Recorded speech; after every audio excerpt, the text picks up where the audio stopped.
Suspect. Ayaw pang ilabas yung jowa niya kasi papakulosin daw.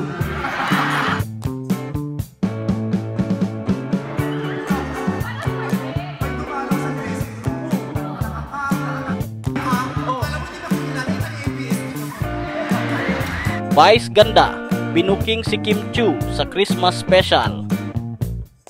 May jowa raw na bumibisita. Patok sa usapan ngayon ang naging revelasyon ni Vice ganda sa Christmas special. Sa gitna ng masayang tsikahan, biglang binuking ni Vice na may jowa umano si Kim Chiu na bumibisita sa kanya. Suspect. Ayaw pang ilabas yung jowa niya kasi papakulosin daw.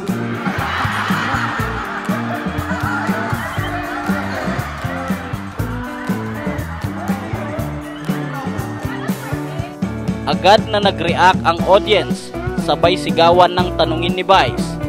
Si Paulo kaya ang ibig kong sabihin? Kitang-kita ang gulat ni Kim, sabay tawa at pabirong sagot. Hala ka, Mimi Vice! Wala yan, as in wala! Pero hindi kumbinsido ang mga audience na lalo pang nanggigil sa kilig.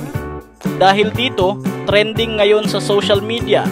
Maraming netizens ang curious kung sino nga ba ang sinasabing jowa ni Kim.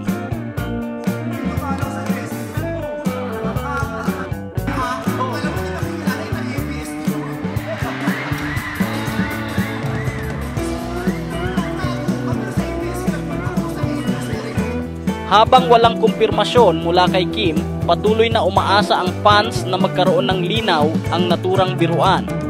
Totoo kaya ito o simpleng asaran lang mula kay Vice?